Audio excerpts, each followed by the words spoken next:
और क्या हाल है मेरे दोस्तों। मैं आप सभी दोस्तों का श्वेता पाक कला में स्वागत के साथ साथ अभिनंदन करती हूँ। आप लोग कैसे हो। आज श्वेता पाक कला में बना 4 तरीके का स्टफ पराठा जो ब्रेकफास्ट रेसिपी है। आप चाहे जब भी पराठे को बना के तैयार करिए, एकदम से परफेक्ट पराठे बन के तैयार होते हैं। यूपी में प्रयागराज स्पेशल ये स्टफ पराठे आटे से ज़्यादा इसके अंदर स्टफिंग को भर के बना के पराठे तैयार किए जाते हैं, जो देखने में बहुत ही ज़्यादा अच्छे लगते हैं और खाने में काफ़ी ज़्यादा टेस्टी होते हैं। तो एक बार आपने इस तरीके से यूपी स्टाइल स्टफ पराठे को जरूर बना के ट्राई करिएगा। चाहे आप फिर गोभी के बनाइए, गाजर के बनाइए, मूली के बनाइए, पत्ता गोभी के, सभी पराठे एकदम से परफेक्ट बन के तैयार होते हैं। पराठे की ये रेसिपी आपको बहुत ज़्यादा पसंद आने वाली है। अगर रेसिपी अच्छी लगे तो लाइक शेयर सब्सक्राइब जरूर करिएगा। तो चलो दोस्तों, हम आप इसको मिलकर बनाना शुरू करते हैं स्टफ पराठा रेसिपी। स्टफ पराठे को बनाने के लिए सबसे पहले हमने आटे को गूंथ के तैयार कर लेना है। 4 तरीके के पराठे बना के तैयार कर रहे हैं, इसलिए हमने 400 ग्राम गेहूं का आटा लिया है। इसके अंदर स्वाद के अनुसार आधा टेबलस्पून से थोड़ा सा ज़्यादा नमक डाल दिया, आधा टेबलस्पून जीरा डाल दिया, आधा टेबलस्पून अजवाइन डाल दिया, आधा टेबलस्पून काली वाली तिल डाल दिया और 1 टेबलस्पून इसके अंदर हमने सफ़ेद वाली तिल को डाल दिया। इन सारी सामग्री को पहले हमने अच्छी तरीके से मिला लेना। उसके बाद इसके अंदर 2 टेबलस्पून तेल को डाल देते हैं। तेल को डालने के बाद इन सारी सामग्री को पहले हमने 1 से 2 मिनट तक अच्छी तरीके से मिला के तैयार कर लेना है। जब भी आप स्टफ पराठे के लिए आटे को गूंथ के तैयार करिए तो बहुत ज़्यादा टाइट आटा या बहुत ज़्यादा ढीला आटा हमने गूंथ के नहीं तैयार करना है। आप जैसे से पानी को डालते जाएंगे इस तरीके से डो बन के तैयार हो जाएगा। अब हमने थोड़ी थोड़ी पानी को आटे के अंदर डालते जाना है और करीब 3 से 4 मिनट तक आटे को अच्छी तरीके से मसल के तैयार कर लेंगे। यहाँ आपको एक बात बता दें, जितना बढ़िया आप आटे को मसल के तैयार करेंगे उतने ही परफेक्ट पराठे बन के तैयार होते हैं। आटे को ढक के लगभग 15 मिनट के लिए हमने रख देना है। और इधर हमने आज का पराठा स्टफ बना के तैयार करते हैं। तो इसके लिए हमने 1 कटोरी चना लिया, वजन में 100 से 125 ग्राम के करीब चना होगा। इस चने का छिकला हमने नहीं निकाला, आप चाहे तो छिकली को निकाल सकते हैं। छिकले के द्वारा तैयार चना बहुत ही ज़्यादा हेल्दी होता है। इसका बढ़िया हमने पाउडर बना के तैयार कर लिया। इस पूरे पाउडर को एक कटोरी के अंदर निकाल के रख लेते हैं। फिर जब भी आप स्टफ पराठे को बना के तैयार करिए उसके अंदर 2 से 3 टेबलस्पून इस तरीके से भुने हुए चने का पाउडर डाल देंगे, एकदम से परफेक्ट पराठे बन के तैयार होते हैं। तो सबसे पहले हमने चारों पराठे की स्टफिंग को बना के तैयार कर लेना है। इसके लिए एक हमने 200 ग्राम टुकड़ा गोभी का लिया था। इसको 10 मिनट के लिए गुनगुने पानी में डाल दिया था। इसके डंठल वाले हिस्से को पहले ही निकाल दिया था। गोभी को हमने अच्छी तरीके से झाड़ लिया था, इसका जो भी एक्स्ट्रा पानी था वो निकल गया है। उसके बाद हमने गोभी को घिस के तैयार कर लेना है। घिसी हुई कच्ची गोभी के द्वारा ही पराठे को बना के तैयार करेंगे। तो स्वाद के अनुसार आधा टेबलस्पून से थोड़ा सा कम नमक डाल दिया, 1 पीस कटी हुई हरी मिर्च डाल दिया, आधा टेबलस्पून कटा हुआ अदरक डाल देते हैं, आधा टेबलस्पून इसके अंदर हमने अजवाइन डाल दिया, चौथाई टेबलस्पून इसके अंदर हमने धनिया पाउडर डाल दिया, चौथाई टेबलस्पून इसके अंदर हमने गरम मसाला डाल दिया। और जो इस पराठे का खास सीक्रेट है ये भुने हुए चने का पाउडर। तो लगभग 2 से 3 टेबलस्पून इस पाउडर को इसके अंदर डाल देते हैं। साथ ही साथ 2 से 3 टेबलस्पून धनिया पाउडर डाल दिया। अब इन सारी सामग्री को हमने अच्छी तरीके से मिला लेना है। जब भी आप स्टफ पराठे को बना के तैयार करिए इस तरीके से भुने हुए चने को डाल देंगे तो गोभी के अंदर का जो भी एक्स्ट्रा पानी वो चना सोख लेता है। चना काफ़ी अधिक मात्रा में पानी को सोख लेता है। एकदम से फूले फूले गोभी के परफेक्ट पराठे बन के तैयार होते हैं। इसको रख देते हैं साइड में। अब हमने दूसरे पराठे की स्टफिंग को बना के तैयार कर लेना है। तो इसके लिए हमने आधा पीस पत्ता गोभी का लिया, वजन में लगभग 150 से 200 ग्राम के करीब होगा। इसको भी हमने गुनगुने पानी में डाल दिया था। अच्छी तरीके से साफ करने के बाद ही इसको हमने घिस के तैयार कर लेना है। आपको बता दें पत्ता गोभी के अंदर बहुत अधिक मात्रा में पानी होता है, तो आप चाहें तो इसके अंदर 2 से 3 टेबलस्पून सूजी को भी डाल सकते हैं, लेकिन हमने इसको हल्का सा निचोड़ दिया जिससे इसका जो भी एक्स्ट्रा पानी हो वो निकल जाए। बहुत ज़्यादा हमने पत्ता गोभी का पानी नहीं निकालना, जो एक्स्ट्रा पानी होता है उसको ही हमने निकालना है, जिससे आप जब भी पराठा बना के तैयार करें तो आपको पता चलना चाहिए पत्ता गोभी का तैयार पराठा है। जो पत्ता गोभी का पानी है आप इसको किसी भी सब्जी की ग्रेवी में डाल सकते हैं, आटे को गूंथने में भी यूज़ कर सकते हैं। अब इसकी स्टफिंग बना के तैयार कर लेते हैं। तो स्वाद के अनुसार आधा टेबलस्पून से थोड़ा सा कम नमक डाल दिया, थोड़ा सा इसके अंदर हमने हरी मिर्च डाल दी, लगभग 1 पीस, थोड़ा सा इसके अंदर अदरक को डाल देते हैं, 3 से 4 टेबलस्पून इसके अंदर हमने धनिया पत्ता डाल दिया, चौथाई टेबलस्पून इसके अंदर हमने अजवाइन को डाल दिया, आधा टेबलस्पून इसके अंदर हमने गरम मसाला को डाल दिया। आप चाहे तो रेड चिली पाउडर को भी डाल सकते हैं। और 2 से 3 टेबलस्पून जो हमने भुना हुआ चने का पाउडर बना के इसको डाल देते हैं। इन सारी सामग्री को अच्छी तरीके से मिला लेते हैं। इस तरीके से देखिए पत्ता गोभी की स्टफिंग बनके तैयार होगी। अब हमने मूली की स्टफिंग बना के तैयार कर लेनी है जो तीसरे पराठे की है। तो इसके लिए हमने 150 ग्राम एक मूली का पीस लिया था, उसको अच्छी तरीके से साबुत ही धुल के साफ कर लिया था। पत्ते को पहले हमने काट के तैयार कर लिया, उसके बाद मूली के बाहरी छिकली को निकाल के इसको घिस के तैयार कर लेते हैं। तीखा आप अपने स्वाद के अनुसार कर सकते हैं। इसके अंदर हमने थोड़ी सी हरी मिर्च डाल दिया, 2 पिंच के करीब रेड चिली पाउडर को डाल देते हैं। चौथाई टेबलस्पून इसके अंदर हमने आमचूर पाउडर डाल दिया, इसको जरूर डालिएगा।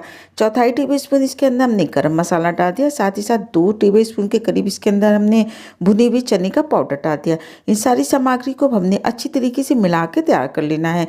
इस तरीके से देखिए तीसरी स्टफिंग हमने बना के तैयार कर लिया। अब चौथा पराठा हमने गाजर के द्वारा बना के तैयार किया है।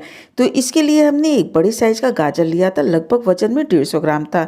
इसको भी हमने धुल के अच्छी तरीके से साफ करने के बाद घिस के तैयार कर लिया। इसका भी हमने पानी नहीं निकालना है। अब इसके अंदर स्वाद के अनुसार मिर्ची को डाल देते हैं, साथ ही साथ थोड़ा सा धनिया पत्ता डाल दिया, थोड़ा सा इसके अंदर अदरक डाल देते हैं। चौथाई टेबलस्पून इसके अंदर हमने गरम मसाला डाल दिया, थोड़ा सा इसके अंदर हमने धनिया पाउडर डाल दिया, साथ ही साथ थोड़ा सा इसके अंदर हमने रेड चिली पाउडर डाल दिया, थोड़ा सा आमचूर पाउडर डाल दिया और जो हमने भुने हुए चने का पाउडर बना के तैयार किया था लगभग 1 से 1.5 टेबलस्पून इसके अंदर डाल देते हैं। अब हमने सारी सामग्री को अच्छी तरीके से मिला लेते हैं, पर स्वाद के अनुसार नमक तो इसके अंदर डालना भूल ही गए थे, तो थोड़ा सा नमक डाल दिया। इसको भी अच्छी तरीके से मिला के तैयार कर लेते हैं। तो इस तरीके से देखिए 4 तरीके का स्टफ पराठा बना के तैयार कर रहे हैं। तो हमने गोभी, गाजर, पत्ता गोभी और मूली की स्टफिंग को बना के तैयार कर लिया है। मूली के पराठे की जब स्टफिंग बना के तैयार कर रहे थे तो उसके अंदर नमक को भूल गए थे, नमक को डाल के अच्छी तरीके से मिला लेते हैं। अब जो हमने आटे को गूंथ के तैयार किया था इसको रखे हुए लगभग 15 से 18 मिनट हो गए हैं। अब हमने आटे को एक बार अच्छी तरीके से मिला लेना है। देखिए इसी तरीके का आटा हमने भरवा पराठे के लिए गूंथ के तैयार करना रहता है। अब हमने थाली के अंदर थोड़ा सा सूखा आटा निकाल लेते हैं और इसके अंदर से मीडियम साइज की लोई को निकाल लेते हैं और उसको गोल पेड़े की तरह बना लेते हैं। उसके बाद इसको हमने एक छोटी सी कटोरी की तरह बना के तैयार कर लेते हैं। तो सबसे पहले हमने मूली के पराठे को बना के तैयार कर लेना है। तो जितना हमने आटे को लिया है उतना ही इसके अंदर हमने स्टफिंग को भर देना है। इसको हमने एक छोटी सी कटोरी की तरह बना के तैयार कर लिया और जितना हमने आटा लिया उतनी इसके अंदर स्टफिंग को भर देते हैं। अंगूठे से इसको अंदर दबाते जाते हैं और साइड से इसको हमने उठा लेना है। जब आटा आप ढीला गूंथ के तैयार करेंगे तभी एकदम से परफेक्ट ये पराठे बन के तैयार होते हैं। अब हमने एक पराठे को लेना है, इसके ऊपर थोड़ा सा सूखा आटा लगा लेते हैं और उसके बाद हल्के हाथों से इन पराठों को हमने बेल के तैयार कर लेना है। बहुत ज़्यादा मोटा नहीं, बहुत ज़्यादा पतला नहीं। इस तरीके से देखिए पराठा बन के तैयार हो गया। अब हमने पराठे को सेक के तैयार कर लेना है। तो गैस पे हमने एक पैन रख दिया था और गैस की फ्लेम को मीडियम कर देते हैं। इसके अंदर थोड़ा सा तेल डाल दिया, तेल को चारों तरफ फैला देते हैं। उसके बाद इसके ऊपर हमने पराठे को रख दिया है। जब कुछ सेकंड ये पराठा एक तरफ से सेक जाता है तो इसको हमने पलट देना है, इसके ऊपर तेल को लगा लेना है और दूसरी तरफ से भी पराठे को हमने इसी तरीके से तेल को लगा के सेक के तैयार कर लेना है। एक पराठे को बनाने में लगभग 3 से 4 मिनट का समय लगता है, लेकिन पूरे पराठे को गैस की मीडियम फ्लेम पे हमने सेक के तैयार किया। इस तरीके से देखिए मूली के दोनों पराठे हमने बना के तैयार कर लिए। इसको प्लेट के अंदर रख लेते हैं। आपको दिखा देते हैं चारों तरफ इसकी स्टफिंग एकदम से परफेक्ट भर के तैयार होती है। इसी प्रोसेस के द्वारा अब हमने दूसरा पराठा बना के तैयार कर लेना है जो गाजर का पराठा है। तो गाजर के पराठे के लिए भी हमने उसी तरीके से आटे की लोई को लेना है, उसको एक छोटी कटोरी की तरह बना के तैयार कर लेते हैं। जितना हमने आटा लिया है उतना ही इसके अंदर हमने स्टफिंग को भर देना है। और इस तरीके से देखिए गाजर के भी हमने 2 पीस पराठे की लोई को बना के तैयार कर लिया। इसके ऊपर भी थोड़ा सा सूखा आटा लगा लेते हैं। इस पराठे को भी हमने हल्के हाथों से बेल के तैयार कर लेना है। इस तरीके से देखिए बहुत ज़्यादा मोटा नहीं, बहुत ज़्यादा पतला नहीं, पराठा बन के तैयार हो गया। तो इसको भी हमने गैस की मीडियम फ्लेम पे सेक के तैयार कर लेते हैं। एक तरफ से पराठा सेक गया तो इसको हमने पलट देना है, इसके ऊपर हमने तेल को लगा लेना है। दूसरी तरफ से भी पराठे के ऊपर तेल को लगा लेते हैं। आप चाहें तो पराठे को देसी घी या बटर के द्वारा भी सेक के तैयार कर सकते हैं। इस तरीके से देखिए गाजर के एकदम से फूले फूले ये पराठे बन के तैयार हो गए। पराठे को प्लेट के अंदर निकाल लेते हैं और इसकी स्टफिंग भी देखिए चारों तरफ से एकदम से परफेक्ट है। अगर आप पराठे को पहली बार भी बना के तैयार कर रहे हैं तो एकदम से ये परफेक्ट पराठे बन के तैयार होंगे। और इस तरीके से देखिए गाजर का पराठा बन के तैयार हो गया। अब हमने फूल गोभी के द्वारा तैयार पराठे को बना के तैयार कर लेना है। तो इसके लिए भी आटे की हमने मीडियम साइज की लोई को लिया था, उसको पेड़ी की तरह बना लिया। उसके बाद इसको एक छोटी कटोरी की तरह बना लेते हैं। जितना हमने आटा लिया है उतनी ही इसके अंदर हमने गोभी की स्टफिंग को भी भर देना है। इस तरीके से देखिए गोभी के भी ये 2 पीस हमने पराठे को बना के तैयार कर लिया है। इसके ऊपर भी थोड़ा सा हमने सूखा आटा लगा लेना है और गोल पराठे की तरह इसको हल्के हाथों से बेल के बना के तैयार कर लेते हैं। तो इसको भी गैस की मीडियम फ्लेम पे हमने सेक के तैयार कर लेना है। एक तरफ से जब पराठा सिक जाता है तो इसके ऊपर पलट के हमने तेल को लगा लिया और दूसरी तरफ से भी पराठे को सेक के तैयार कर लेते हैं। इसी प्रोसेस के द्वारा दोनों पीस पराठे को हमने बना के तैयार कर लिया।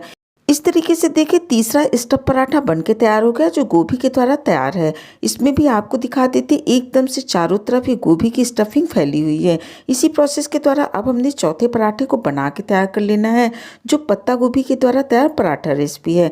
तो इसके लिए भी हमने मीडियम साइज की लोई को लिया था, इसको गोल कटोरी की तरह कर लेते हैं। हल्का सा सूखा आटा लगा के इसको मीडियम साइज का बना के तैयार कर लेते हैं। बहुत ज़्यादा मोटा नहीं, बहुत ज़्यादा पतला नहीं। अब हमने पराठे को गैस की मीडियम फ्लेम पे भी सेक के तैयार कर लेते हैं। एक बार आपने इस तरीके से स्टफ पराठे बना के तैयार कर लिए तो पराठे की ये रेसिपी आपको बहुत ज़्यादा पसंद आने वाली है। जब भी आपको पराठे बना के खाने का मन किया स्टफ, तो आप इसी तरीके से पराठे को बना के तैयार करेंगे। और इस तरीके से देखिए चारों तरफ भरा हुआ स्टफ पराठा पत्ता गोभी का बन के तैयार हो गया। आप चाहें तो इस तरीके से चारों पराठे का स्वाद एक ही पराठे के अंदर ले सकते हैं। तो एक पीस लोई को हमने गोल पेड़ी की तरह बना के तैयार कर लिया। उसके बाद एकदम से पतली रोटी की तरह इसको बना के तैयार कर लेते हैं। अब इसके अंदर हमने एक एक करके स्टफिंग को रख देना है। तो सबसे पहले हमने फूल गोभी की स्टफिंग को रख दिया, उसके बाद इसके ऊपर हमने गाजर की स्टफिंग को रख देना है। इस तरीके से देखिए इसको हमने कवर कर लेना है और इसको भी मीडियम साइज का बना के तैयार कर लेते हैं। एक पीस पराठा हमने 4 in 1 बना के तैयार किया है और इस तरीके से देखिए चारों स्टफ पराठे बन के तैयार हो गए, जिसमें गोभी का है, पत्ता गोभी का है, मूली का है और गाजर का है। फिर आप इसको दही के साथ खाइए, किसी भी अचार के साथ एंजॉय कर सकते हैं, चटनी के साथ एंजॉय कर सकते हैं। आपने अपना कीमती समय निकाल के हमारे वीडियो देखा, इसके लिए आप सभी का बहुत बहुत धन्यवाद, बहुत बहुत शुक्रिया।